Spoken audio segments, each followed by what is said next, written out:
Krishna Dorney. I am a volunteer.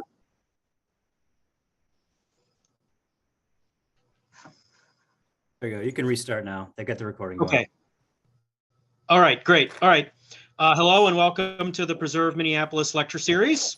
My name is Krishna Dorney. I'm a volunteer board member and tour guide with Preserve Minneapolis.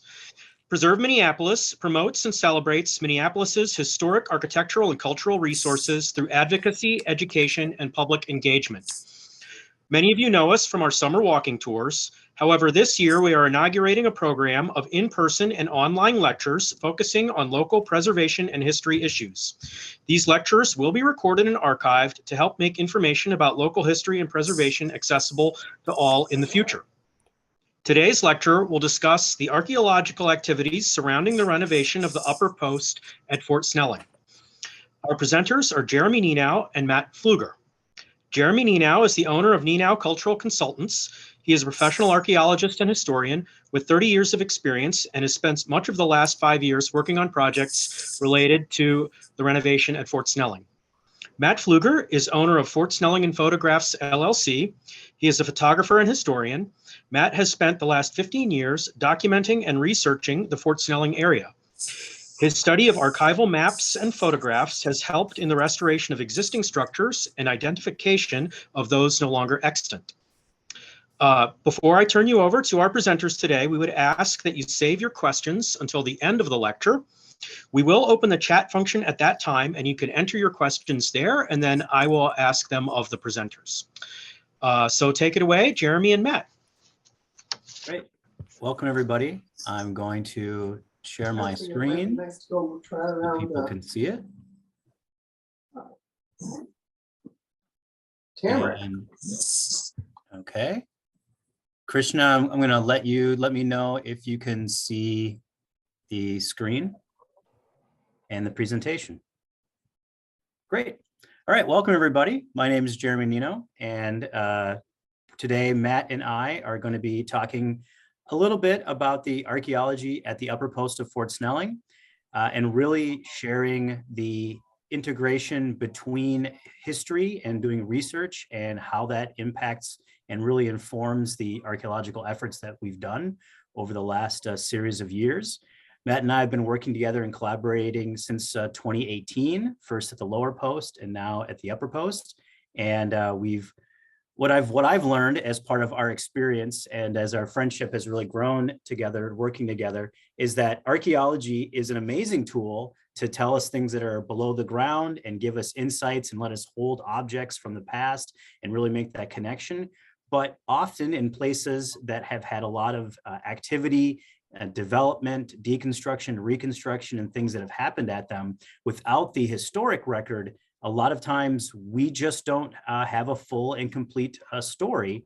So archaeology gives us one page of that story, and then history and Matt's work especially really helps to complete the rest of the story. So our work in tangent provides lots of key insights and understandings to places like the upper post of Fort Snelling.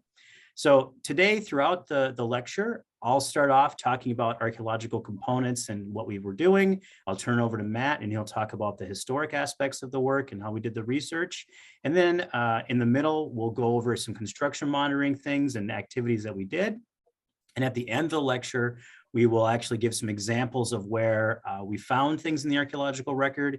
We didn't understand necessarily what they were, and without the work that Matt had done, we still would not understand it. So Matt's work was pivotal in that. So just a little bit of a highlight for folks, a reminder, if you didn't already know, that Fort Snelling is a National Register Historic Place. It's part of a National Historic Landmark. It's probably one of the most well-known landmarks in Minnesota.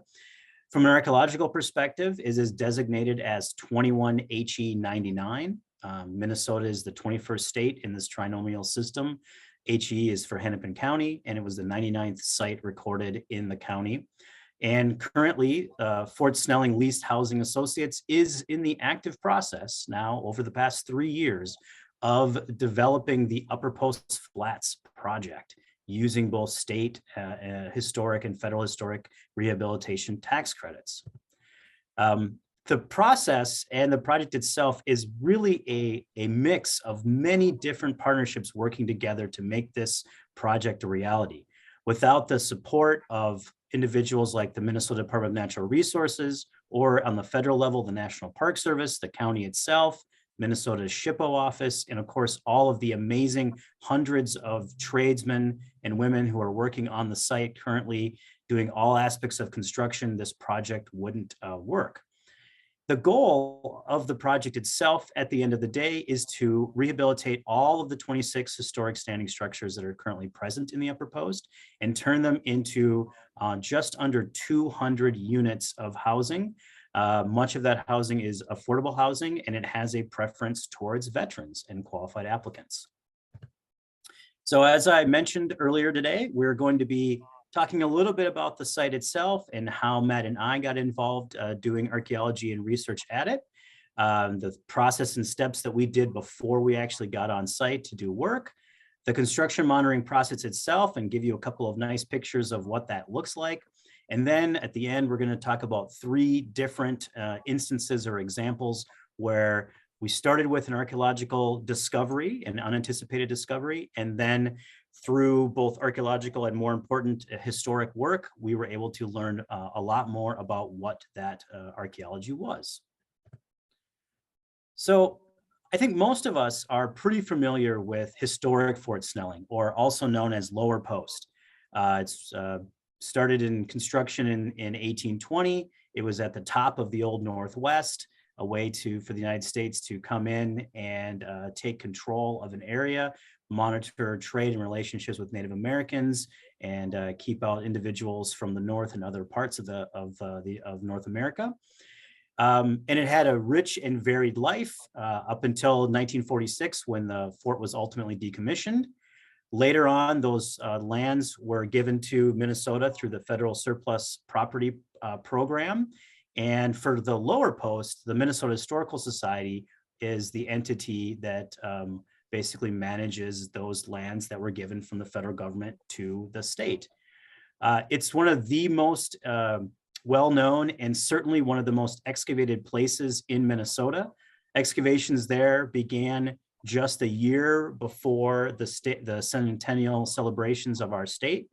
Back in 1958, the Statehood Centennial Commission gave the Minnesota Historical Society $25,000 to do some excavations there.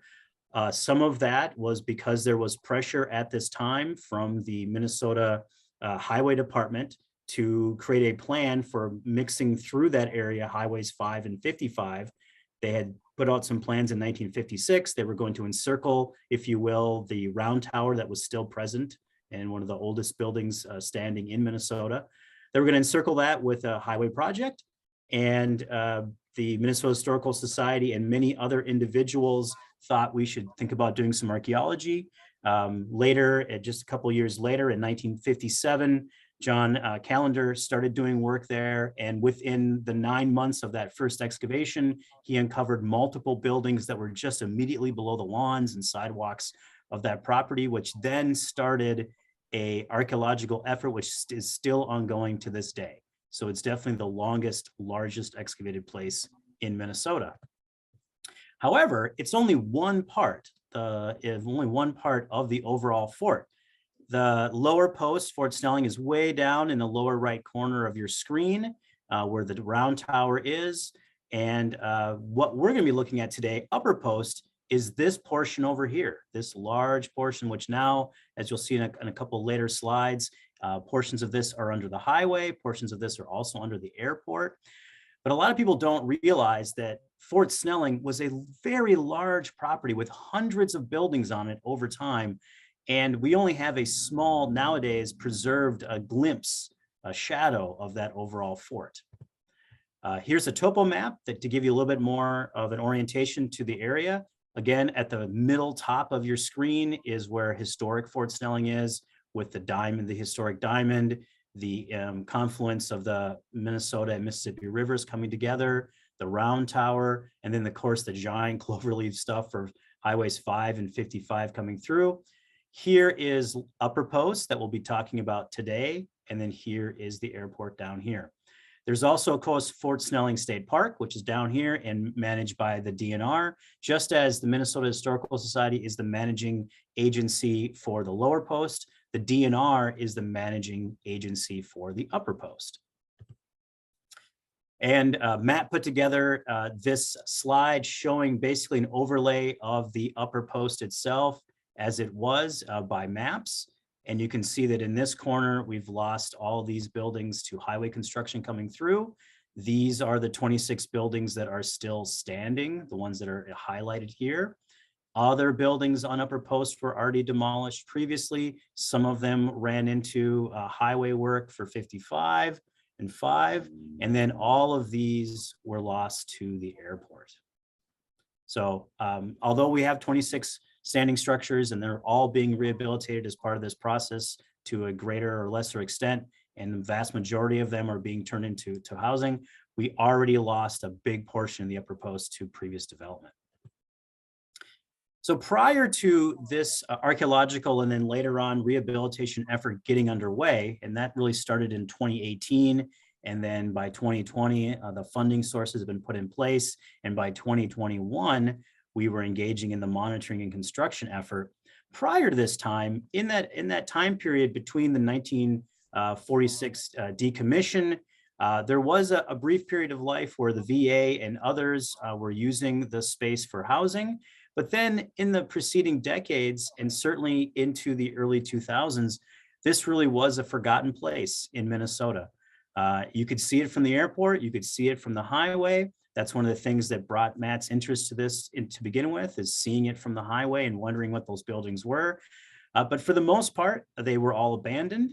People had done a lot of graffiti on them. They'd broken into them. They had vandalized them.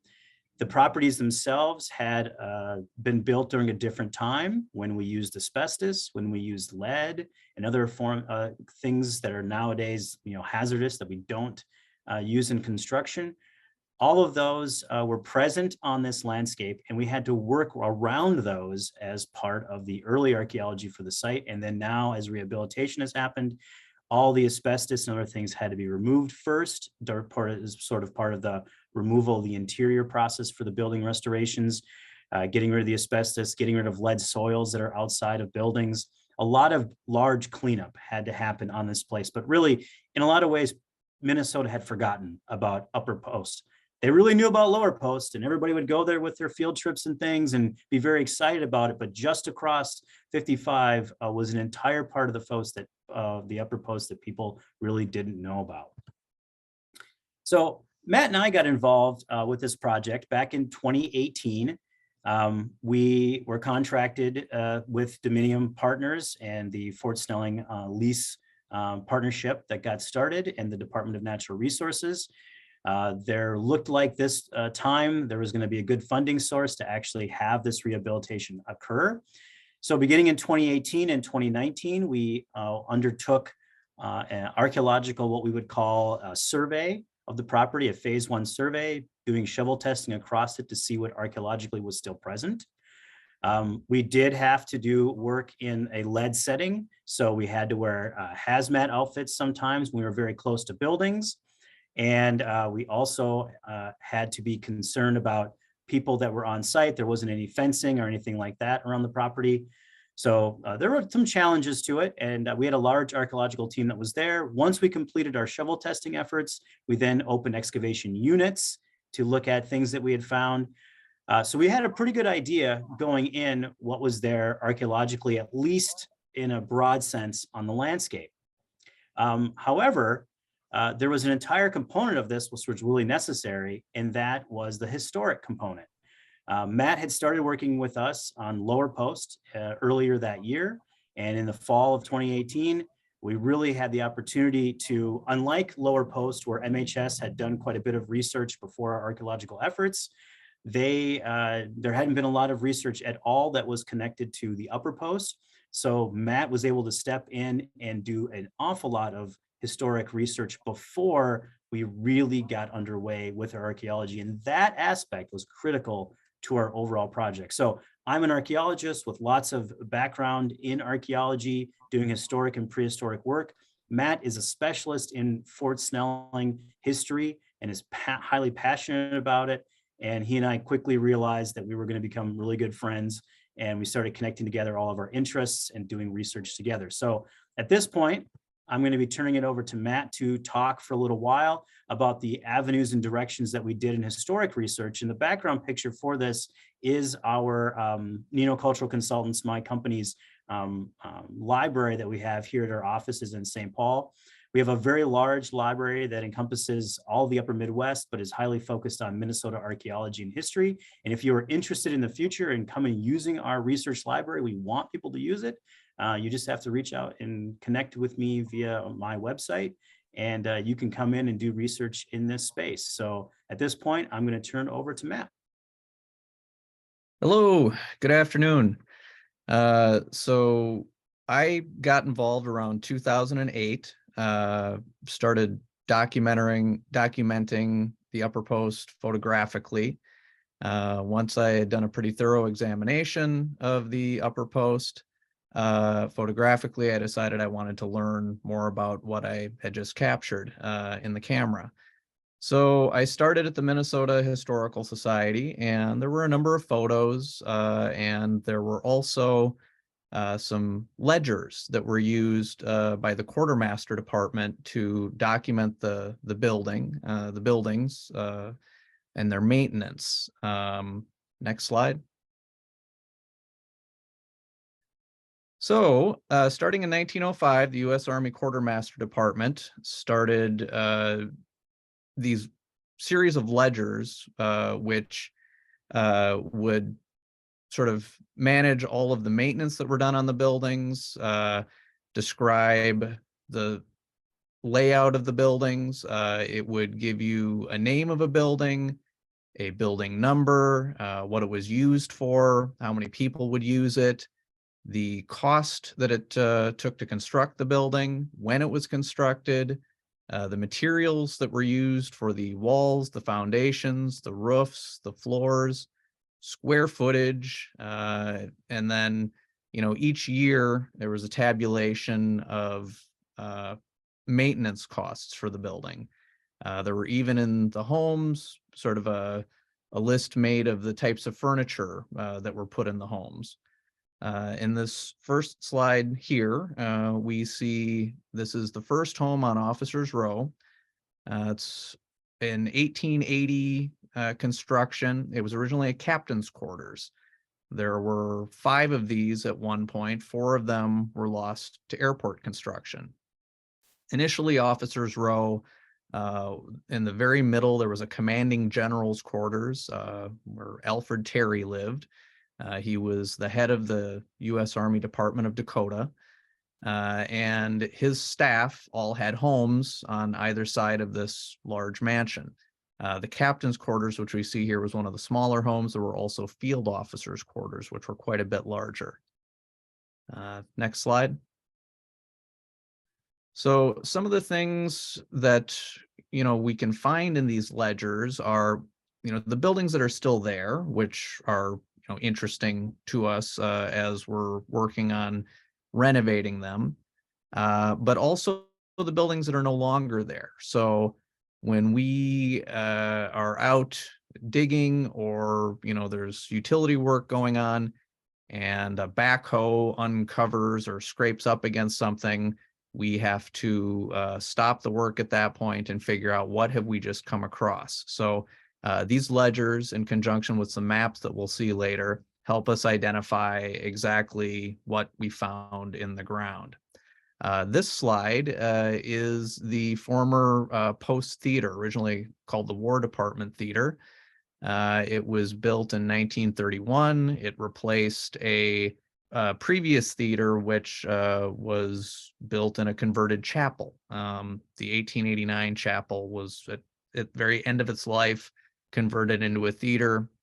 It was very popular with the troops, so this newer brick theater was built in its place to be a more permanent construction for that type of entertainment on the post. Next slide. So here we have on the right-hand side, we have the 1889 Post Chapel. It was the first, well, it was actually the second chapel at the upper post. At the lower post, there had been some buildings that were repurposed for use as a chapel, but when the Army extended its land, the buildings, they were finally able to devote an entire building to worship. So this is the second post chapel. In the upper left-hand corner, we see that when the new and current Fort Snelling Chapel, which you can still visit today, was built in the late 1920s, they had this building and they converted it. They put some new siding on it, and they turned it into the first post movie theater. So the troops could go into this. It was not in great shape. The floors were, kind of slanted, and it wasn't heated that well, but it was the initial place for the guys to go see movies. In the lower left, we have the post schoolhouse, built also in 1889. Previous to that, right when the upper post got rolling, there was a building that had a chapel, a schoolhouse, and administration all together. That had to come down to make room for the barracks that came in 1889, which we'll see a little bit of later. So they split the functionality of that building between a chapel and a schoolhouse, and the office portion eventually moved into the headquarters building with the clock tower in it, which is still there today. Next slide. Another thing we can learn from the ledgers is as these buildings were improved upon over the years, they often changed shape. So on the left, we see the original dead house or morgue right behind the hospital building. It's where remains were processed, and eventually over the years, it was expanded. As we see on the right-hand side, they basically just knocked off a wall and added a whole new section to it. That building eventually expanded even more and became non-commissioned officers' quarters in the late 30s. So, imagine growing up in the building that used to be the morgue. I'm sure that was exciting for the kids. Next slide. And the hospital, building 55, which is also still there, currently a lot of work going on there to get it into shape, has been a bit of a conundrum for the structural engineers and architects because the building was built on multiple times, maybe a dozen times or more. Little sections were added on. In the late 1890s, 1898, it went into use. It was replacing a previous wood frame hospital that stood about where the footings for the Mendota Bridge are right now, which was in horrible repair. No, minimal plumbing, we'll say. Just not a great place. So they built a more permanent structure, got funding from Congress. In the upper left, we see the original footprint of that building, sort of an administration center, and then a hospital wing on the right. Eventually, a section was built off the back, which we see in the right there. And in the lower left, we see a new wing heading off to the side. Eventually, that was added to, an elevator was placed in it, and the hospital kept on growing. All different eras of construction, different materials. Some better, some worse. There was some wood construction off the back of it, which completely rotted out eventually. Next slide. So those quartermaster ledgers, in conjunction with historic maps, give us an idea of the layout of the fort and how it changed over the years. Bits were added, bits were taken away. Buildings came and went, and often you could find corresponding historic photographs or entries in the quartermaster ledgers to kind of fill in the pieces. This first map is from 1885 from the office of Lieutenant John Biddle of the Department of Dakota headquarters. Initially the upper post was built specifically to house the administration for the Department of Dakota. The Department of Dakota was the basically state of Minnesota the Dakota Territory, what is now North and South Dakota, and the Montana Territory. And that entire area was overseen from Fort Snelling. Before that, it had been housed in downtown St. Paul in a beautiful building, but in 1878, Congress decided that military headquarters needed to be housed on military bases. So everybody was forced to move out to Fort Snelling, whether they liked it or not. And it led to a big burst of construction. And, a lot of those buildings are what make up the upper post now. Next slide. So this is there's different types of maps. Some just give us outlines, some are part of construction documents. This is showing we have, Officers Row built around 1880 in the top. We've got our headquarters building. We've got some wood frame buildings down below that were for civilian employees.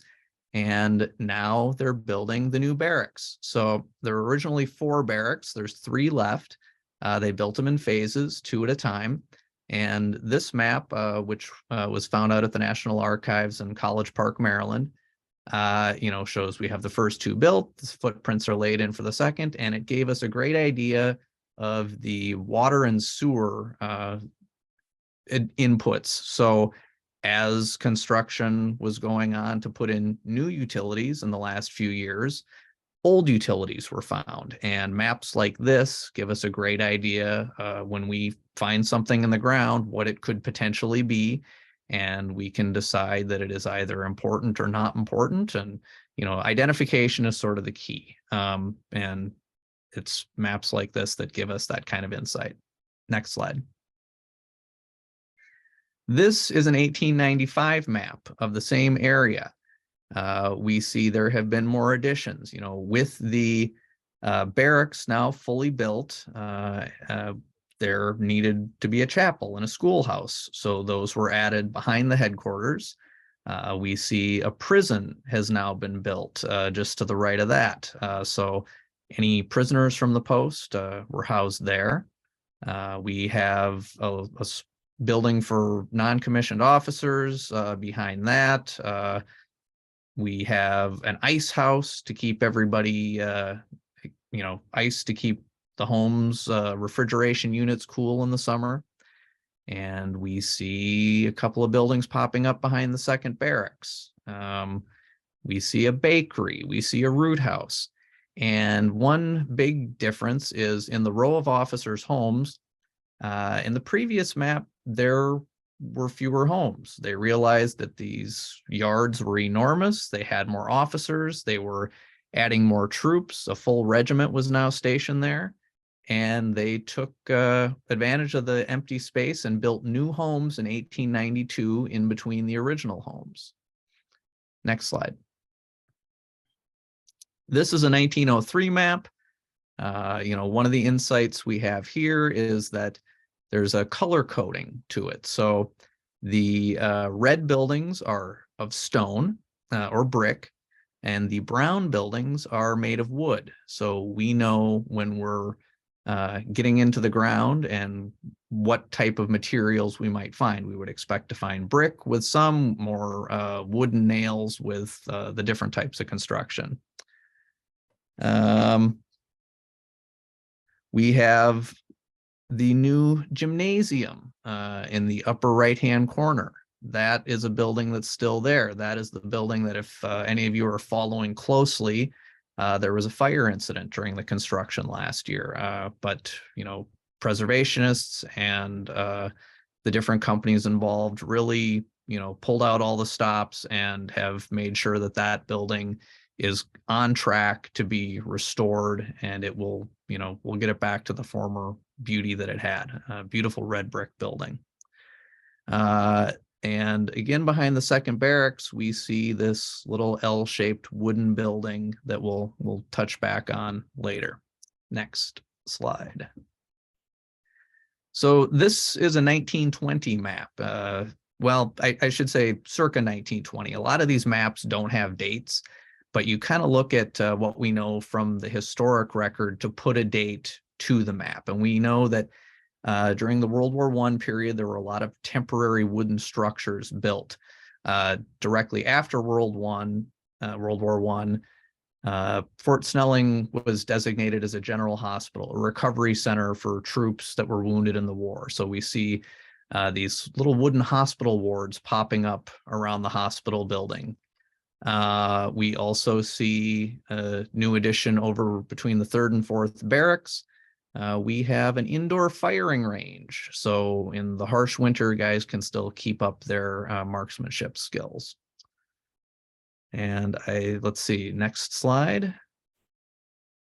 So in addition to the maps and the photographs and the ledgers, we have to dig a little deeper. Only so much of this is available in Minnesota. So in 2018, I started taking road trips out to the National Archives facilities in Washington, D.C. and College Park, Maryland. I found a beautiful little row house in Old Town Alexandria, Virginia, which is conveniently half a block from a great taco joint, which was a deciding factor for me in choosing it.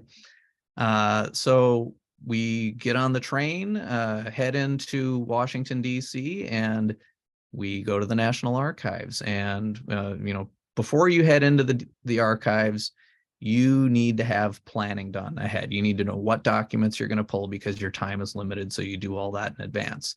So you can get on the metro, we see on the left there, and head to the National Archives 1. Or equidistant from home base in Alexandria, Virginia is Archives 2 at College Park, Maryland, over on the right. Each floor there is devoted to a different type of record. There's a floor for textual, a floor for photographic, a floor for cartographic, and one I've not gotten into yet is moving pictures up on the top. Next slide. So when you're at the archives in DC, you have a little workstation. You have a little cart that you request your documents get pulled out on. These are quartermaster documents from the late 1800s. Mixed in there are letters from Josiah Snelling and, all sorts of every little thing you can imagine. And it's all a big jumble. You don't know what you're going to get next. And in the upper right, you see those are building plans. They have been folded up and tied up with little pieces of red string for, 100 years or more. And you get to pull them out, and there's great staff there able to help you. They help you examine the documents safely so you don't damage them. So you see there's a little pillow on the table so you can rest the book and not stress out the spine. Next slide. When you get into some of these documents, we start to see records of the buildings that are still standing, how they were constructed, what the original dimensions were. These two came from National Archives 2 at College Park. We have the headquarters building, and you'll notice it looks mostly like it does today, with one big exception. There's no clock in it. The clock was added later. It was a couple years after it was built, the clock tower was added to the top. On the right, we see the plans for the captain's quarters that we saw the photo of in the quartermaster ledger. There, are, in addition to the view we see here, there's breakouts of the walls, the floors, the floor plans, the sizes of the rooms with the dimensions and the function of each room. Next slide. On the left, we have a field officer's quarters. There are, it's like 4 or 5 of those left. Those were the big houses, for the upper level officers. So they were significantly larger than the captain's quarters. And families lived in those buildings up into the 1970s with the Veterans Administration. I was, very fortunate to spend time with some of the kids that grew up there last year. The kids still have reunions, every year or two, get together and share stories. And, I was blessed to be welcomed into their little family and learn a lot more firsthand stories about living in these buildings that are now, getting repaired and will have families in them once again. On the right, we have a basement plan for what was the prison. We see where the boiler was located, where the furnace was located. And as these buildings were worked on in the last few years and they started redoing the floors, they started finding mysterious things. And it was records like this that helped us work with the architectural historians to identify what they were finding and, determining whether or not it was of any significance. And next slide. So the plans that we saw all crumbled up in the box earlier, that's an example on the left here. So that document had probably not been unfolded for 100 years or more. That is a privy for the soldiers' barracks. So there was one behind each of these barracks. They're long gone, destroyed. But, when we found little fragments of them, we were able to determine, what we were looking at, how the matter was pumped out, and all of that is laid out. And on the right, we have a document that was extremely important in the history of Officers Row. We were able to determine who lived in each of these original houses based on this document. And then once we knew what the position was, we could correlate with St. Paul City guides that had lists of the military departments, and we could then build biographies behind the original residents of each of these homes. And I think back to Jeremy. All right, thanks, Matt. So I'm going to briefly cover here because we want to make sure we leave a lot of time to talk about some of the archaeological examples and give some time for questions. I'm just going to briefly talk about the goals of construction monitoring. As Matt alluded to, when we started the construction monitoring process 3 years ago now, we had in place a protocol document that had been agreed to by all the parties involved, the DNR, the construction efforts, the new lease people for it from Dominium, and for the State Historic Preservation Office, basically saying, as monitoring happens, if archaeology is found, what is the protocol for doing that? So who gets called, when do they get called, what efforts we can undertake, what kind of licenses we need throughout the process. And really the goal of construction monitoring wasn't to stop or delay construction. It was really to understand and document things that we found. And if during the process of that monitoring work, if we found something that seemed to be of great importance, it was still relatively intact, and it had a lot of archaeology and artifacts associated with it, then we would slow down. We would do archaeology on that and before construction proceeded. So a lot of times you would have a construction worker working in a machine. You'd have construction officials, including those from Weiss, that are overlooking the entire project. So this is actually Joe Fort, the individual that's in charge of the entire operation. Here's one of my construction monitors actively watching the activity. Every single day, every time there is one of these people operating on site, we have monitors watching it. And we have a lot of other things outside of construction that happen, like lots of meetings. And when we were doing our efforts, we found very interesting, sometimes quite ephemeral pieces of the landscape from former curbing and little short walls and planters, things that we don't necessarily see in other forms of documentation. And those are really exciting. There are several different types of monitoring activities. I'm just going to briefly go through these again for time. One of the first things we did when we got on site is they had to remove all of the old roads and sidewalks and things to put in wider ones that were ADA conforming, new orientation to roads, make sure emergency vehicles could come through. So removals was the first big piece. And again, we always watched with monitors. Then we moved into temporary electricity and temporary utilities and activities so that they could actually electrify buildings, heat them in the wintertime while they were doing their reconstruction efforts. Then we moved into a major phase, which was landscape changes. Every inch of the entire upper post has been touched in some way by construction. So when we're doing tree clearing, and which we can only do during certain times of the year because of species and things that could potentially be nesting in them temporarily or flying through. But then when we were doing large scale land clearing, we would find the outlines of old garages, old forms of sidewalks, old benches and things that were only in a couple of pictures. Landscape change was a really interesting part of our work.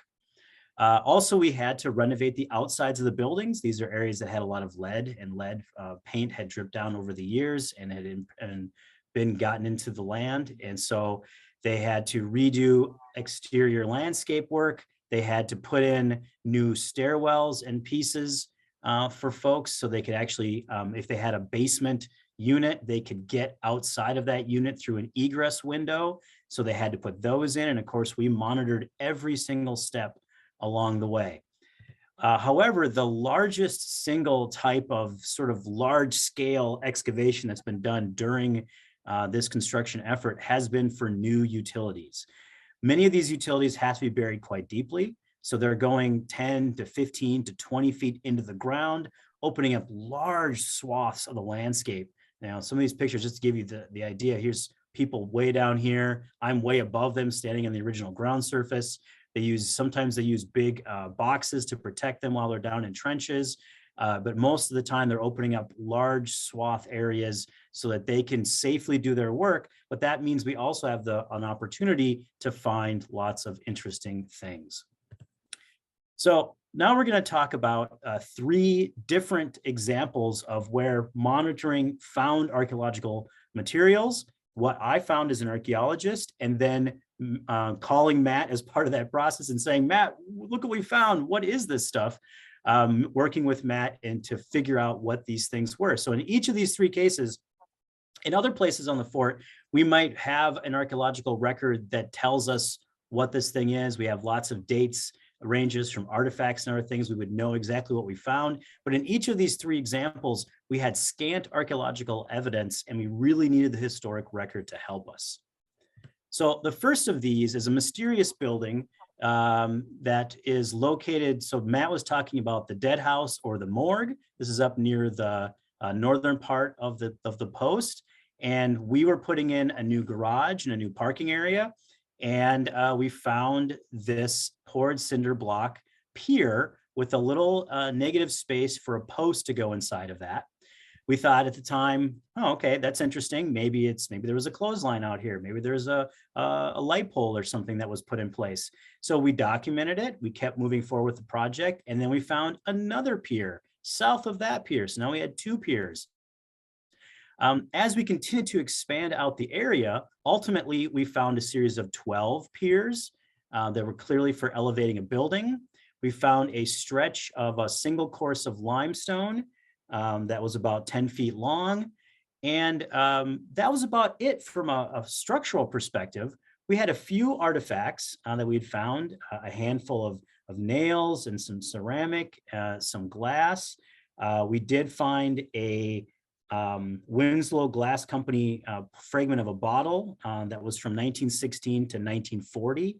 So, but a lot of that material, there's lots of archaeology that's out there from the entire time period of the fort. So that didn't really narrow it down for us. So we really didn't know what this surprise building was. That's when Matt got involved. So at the end here, here's just a map that shows these are the first 2 piers that we found. This is the new garage that was put in place. Here is the morgue or the dead house building that's there. Now there's a parking area for this garage, and there were 12 of these piers that were found. We also found some internal previous utilities for water and sanitary, and there was a section of wall that was also exposed. And now I'll turn it over to Matt to talk about what his research found about this building.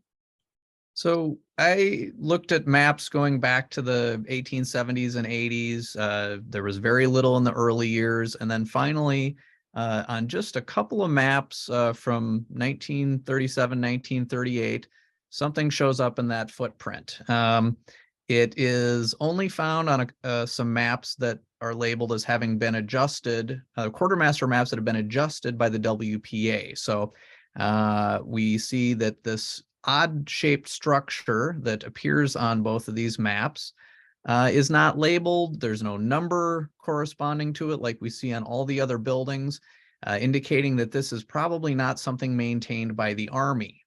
This is, something built and used by somebody else, and because it corresponds with the WPA maps, it is reasonable to assume that this is maybe something to do with the WPA work that went on at the fort during this period.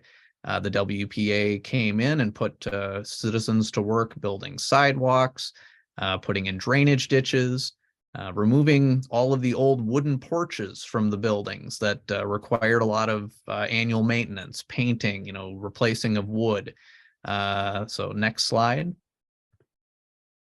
We also found on some 1937 aerial maps, there it is. There is the building, confirming the shape and the footprint that we had seen in the WPA maps.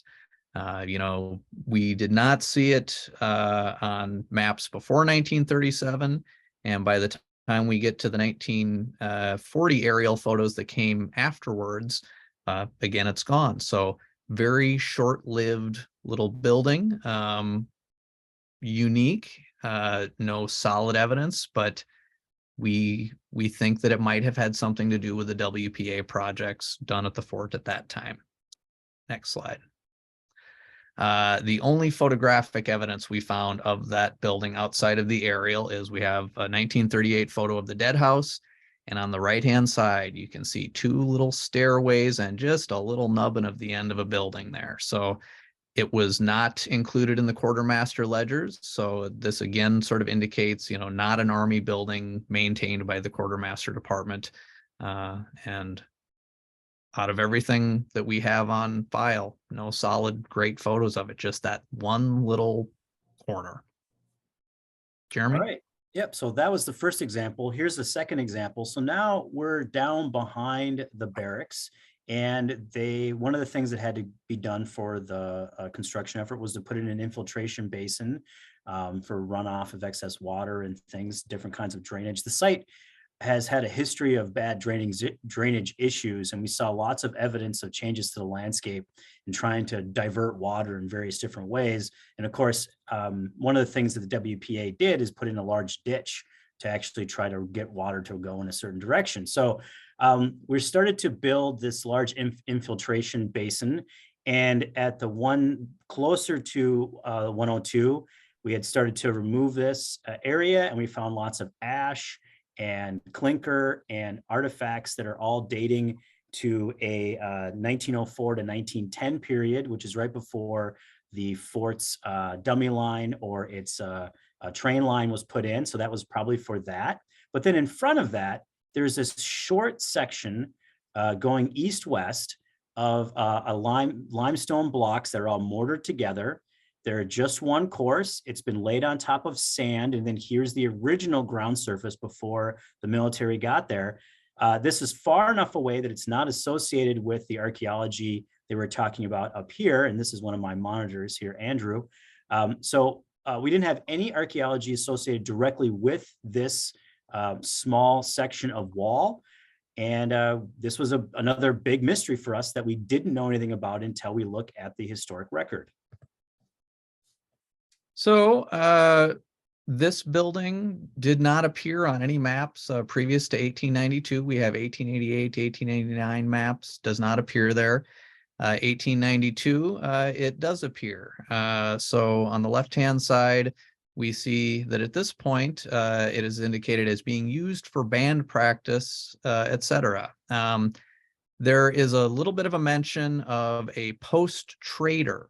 There had been a post trader at the lower post. Then activity shifts to the upper post. Post trader set up shop. And at the same time, the government built a post exchange, competed with his business. He basically negotiated with the Army and said, hey, I'm not making any money here. You guys have got all this covered. So will you buy my buildings? And eventually the government did buy those buildings. And this leads us to believe that this was originally intended as a post trader, but then when the government bought it, they needed to put it to use for other things. On the right-hand side, the color-coded map from 1903, it's brown, that building. So we know that that indicates that it was of wood construction. Next slide. Here we have it again behind the barracks there.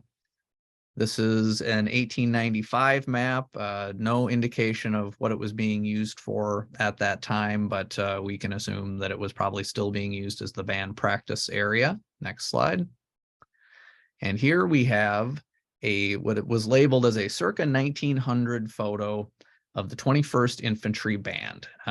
The building in the background does not correspond photographically to any other buildings that are documented in the later quartermaster ledgers. So this is sort of an indication that this is the short-lived building that was used for band practice. The 21st Infantry was at Fort Snelling from June of 1902 to October of 1904.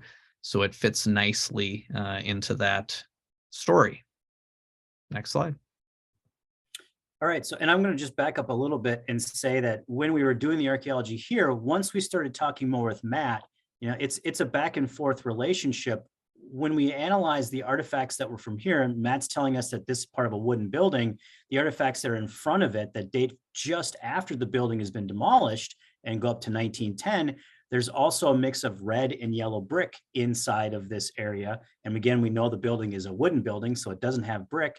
And we also know that beginning in about 1903, we see a mix of red and yellow brick together that's being used on the fort. So as Matt and I have conversations that go back and forth about what we're seeing archaeologically and what he's finding historically, we can then make a much better picture and understanding of these overlapping and jumbled relationships for archaeology, which is really helpful. All right, finally, we want to talk about the area that we knew had quite a bit of demolition in it.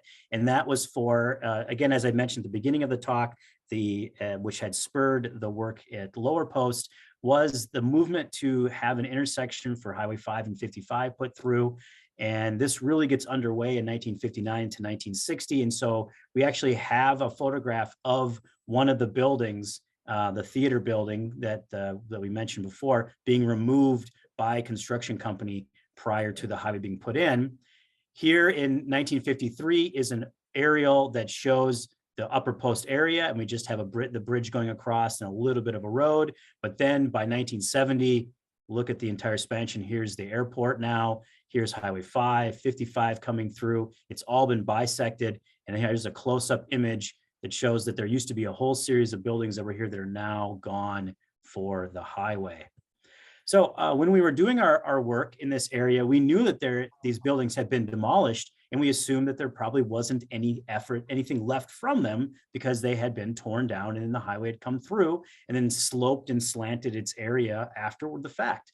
But as we were putting in a new road for an emergency entrance area for emergency vehicles and ambulances and fire trucks to be able to get through and circumnavigate the entire fort area, we found a large poured concrete building.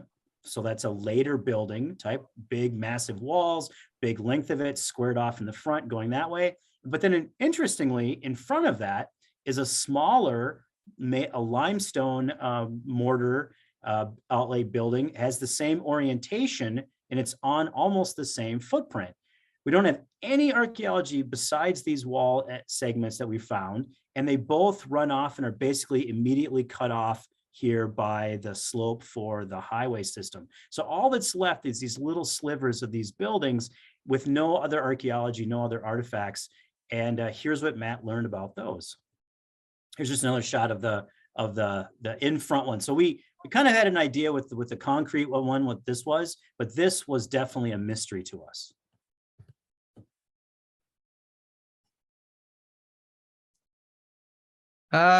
Looking again back at the maps and some letters that were found, there was a row of homes that ended in that area, wood frame homes referred to as Clerk's Row. Were civilian employees in most of the buildings, but there was one building at the end that was unique. We found out that when they were building the Upper Post, they did not take account for there would be some officers that had very large families, 6 kids, a dozen kids, enough kids that you couldn't fit them into the houses that were being built with 3 or 4 bedrooms. So, down on Officers Row, they had to build an addition to one of the homes to accommodate one guy, and the post surgeon also had an extremely large family that could not be contained in one of the other homes, so they built him a home with 6 bedrooms. Next slide. We found plans for this home. It was the only high quality wood frame home that appears to have been built. It stands out from the sort of cheaper duplexes that stood right next to it. It was built well enough that they proposed building 2 or 3 more of them for other officers with large homes, but those plans never came to fruition. The image on the right is from a stereo view card that was found at the Office of the Minnesota Archaeologist, where they do have some great records on Fort Snelling. But you can just see that it's a very well-made home, and is in great contrast to the cheaper homes to the left of it. Next slide. So that building disappears around 1903, 1904. We can see where it was erased from a map right next to the post exchange. Some new artillery quarters, officers' quarters start to go in just to the right there. Next slide. And then we see in 1931, a new building pops up in that general footprint, and that is the Post Theater that we talked about earlier. It was a big part of the Post. Entertainment, on the weekends was largely spent at the Post Theater. So, Jeremy? Yeah, so that's 3 examples of different places where archaeology definitely found something during monitoring. We stopped, we examined it, but without the efforts of Matt and our going back and forth, we really wouldn't truly understand these pieces. So I'm going to stop sharing my screen at this point, and so that we can maybe do some questions.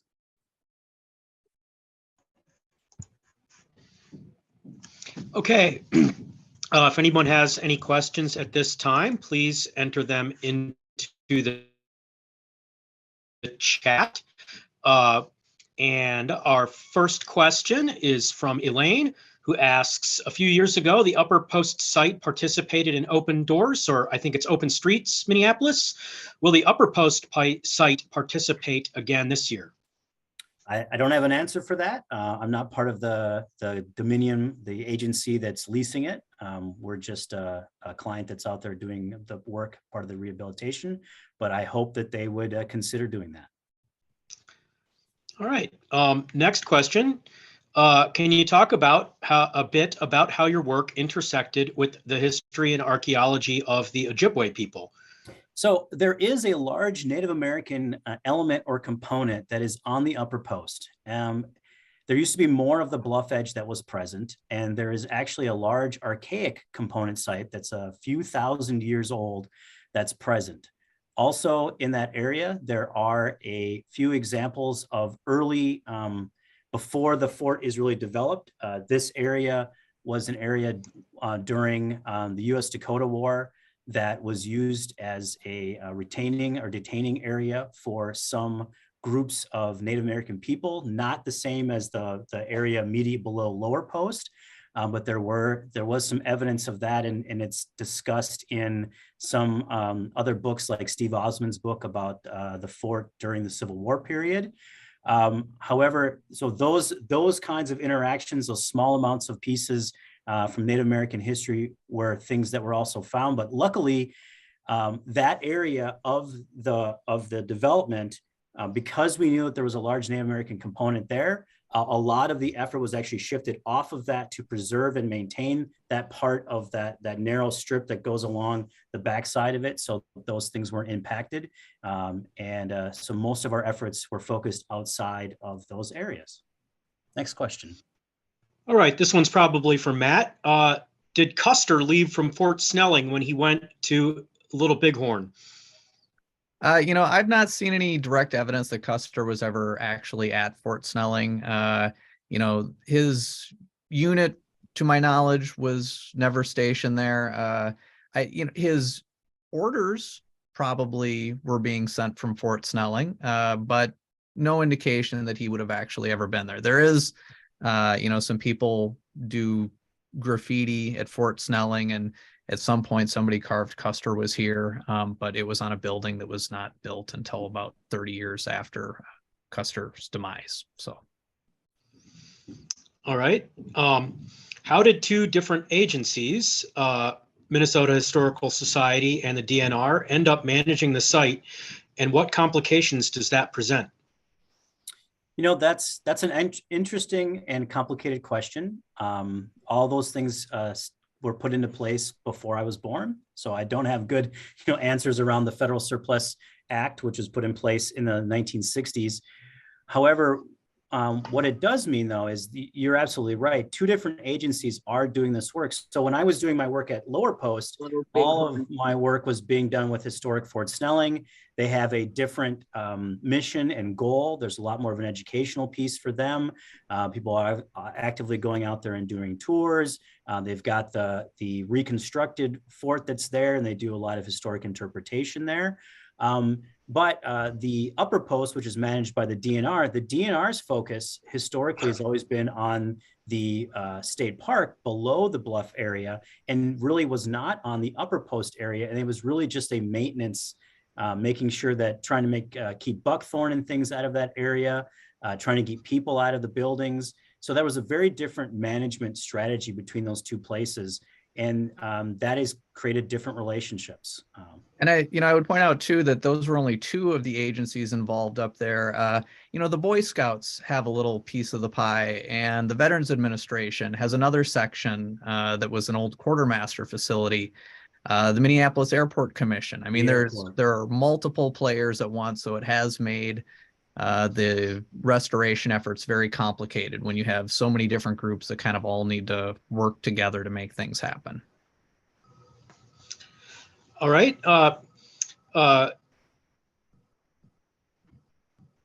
Gail asks, this is all news to me, and where can we find out more about the overall project, the housing development, et cetera? And will there be public access to the historic assets once the residences are built or restored? Well, it's all being leased as part of an overall project called the Upper Post Flats. So if you Google Upper Post Flats, you can find the website for where they're advertising these for people's homes. All of the property is being turned into essentially residences. So potentially if people want to open their home to something like this, however, it's so they're people's private houses at that point. So I don't know if they'll do other pieces. But that's an interesting question that you could ask of the Upper Post Flats folks. So check out their website. Here's a question I wanted to ask. Has that clock been restored? The clock has been restored. It has been. And actually the clock had been taken out. It actually been restored, and it was at the Lower Post for a while. And now it's back at Upper Post, and it has been restored. All right. Sherry comments, excellent presentation. I was born in the Fort Snelling Station Hospital and lived the first several months of my life on the base before it was decommissioned. My dad was career Army, and it would be so happy to know this important work is being done, as am I. Thank you. Fantastic. I would just point out, if there's anybody else out there that grew up at Fort Snelling, I do have a Facebook page. If you search for I Lived at Fort Snelling, it's a group that I've created for former residents to reconnect and share stories. And it's a great little community, and a lot of the Fort Snelling kids found it. So take a look on Facebook for I Lived at Fort Snelling. Right. She also asks, how is work progressing on the hospital? So the hospital is one of the most complicated, large added-on structures. So, and also the overall fort itself was divided, the Upper Post was divided into 3 construction effort phases. The first phase was where the headquarters, guardhouse, and then down to the barracks was completed. Then the second phase moved up to where the hospital is at. And the third phase is down over by where Officers Row is. So phase 1 is completed now. And now they're actively working on the phase 2 piece. But the hospital has taken a long time to do because it is a large Warrens area. It's very complex and complicated. But I believe that they'll be wrapping that up very shortly, because now, starting in the spring, they're going to be moving their efforts strongly over into the Officers Row area. All right. Eleanor asks, what is the library shown in the early on in the presentation? So the library, again, is, I think you're referring to the library actually at my offices here in St. Paul. So I run an archaeology company, and I have for about 10 years. Matt is actually sitting in that library right now. And it's a library that I've built over the last 30 years of my career as an archaeologist. You can go to my website, which is nccarchaeology.com, and you can send me an email, and I'm happy to share my library with you, especially if you have a research question related to history or archaeology in Minnesota. All right. Jane asks, has the proximity to the airport done any damage to the buildings from jet fumes, etc.?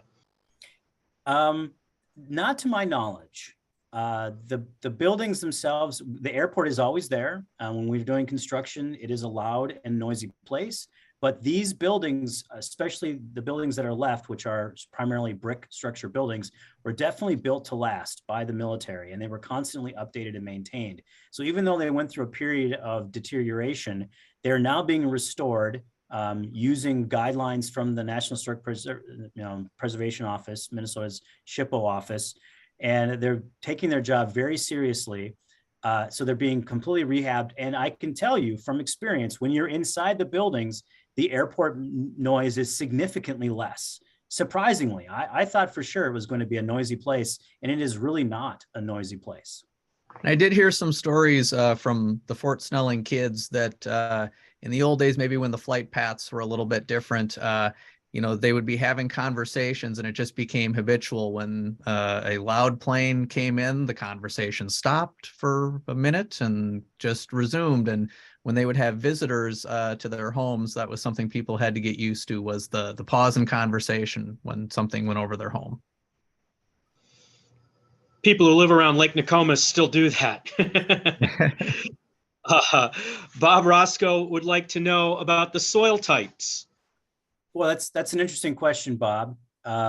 We can say with a lot of certainty that once the military came up and started using the space in the 1880s, they significantly changed the landscape. We knew it was a rolling landscape, a prairie landscape ahead of that was on the bluffs overlooking the Minnesota and Mississippi rivers, and that over time, they basically leveled and flattened it out. In areas where there were valleys, they would fill them in. Hilltops, they would cut them down. So we have a lot of landscape change that occurred, but most of the soils are help eudolphic prairie type soils that were present. And then we have a lot of fill layers over that. Matt, are there any books or publications that show your photographs and historic records of the fort?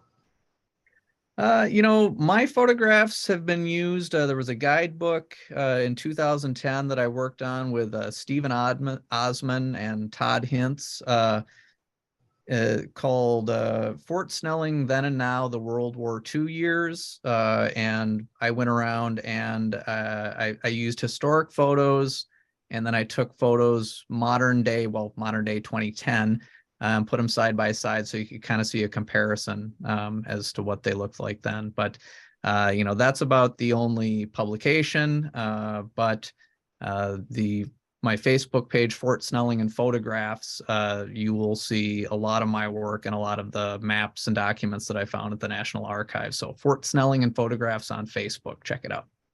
And I will also add that Matt and I are currently working on a book that covers the entire process of the rehabilitation of the fort. And we hope to get that developed in the next year or so. It's a passionate thing for both of us, and we hope to have a great place to show Matt's photographs. During the monitoring process, just in the last 3 years of work there, my company has taken 30,000 photographs of the overall property. So in addition to Matt's work, we won't have any problem finding really great pictures of things. All right. Pamela asks, was there a garden at the upper post? There were several gardens. The officers themselves would have had small gardens. There was a large garden for the troops. It was actually, before the upper post was built, the area that became the quartermaster complex was a large garden facility. There were also gardens around the old hospital down by the footing of the Mendota Bridge. So Yes, there were absolutely gardens, and the highway construction actually took out a root house, which was built into the ground where they would store a lot of the root vegetables that they had grown throughout the winter. All right, South Minneapolis airport noise is always a hot topic. Question about the airport noise. Many houses in the Lake Nokomis area and South Minneapolis have had sound mitigation over the last few decades for airport noise. Is similar sound mitigation being done to the historic structures? Well, and what's interesting is that just a little bit farther down in the chat, there's Elizabeth Gales is speaking specifically to some of the installation work that's being done in terms of insulating the buildings and adding air conditioning and other things. So Matt and I are primarily external folks at the site. Archaeology is primarily a below ground work and not associated with building rehabilitation. I will say though that the insides of the buildings are being completely rehabbed. So they were gutted out all the way to the walls and then completely redone. So that's been a huge part of the overall process. The buildings are gorgeous on the inside. They use things that they could when they could, but many changes had to be made for ADA and other pieces. But then they also had to find that right way to mix in and maintain the historic character of the place. So that's been a really amazing process, and hopefully Liz and others that have been doing work out there could actually speak to maybe give a talk on that in the future for an organization like this. All right, well, we've run out of time. Is there anything that you guys would like to say in closing? Thanks for the opportunity to share Exactly. here. We really appreciate it. Yep. And reach out to either one of us as you can if you have any more questions, and we'll see what we can do to give you some answers. Thank you, everyone. All right, I'd like to thank everybody for attending our virtual lecture. We are still working on editing and archiving these for future reference, but stay tuned to the Preserve Minneapolis. Click on the lecture series tab on our website for more information about that. And we look forward to seeing you this summer at one of our walking tours. This lecture program is free, but if you would like to support Preserve Minneapolis, you can donate at our website. Thanks, everybody.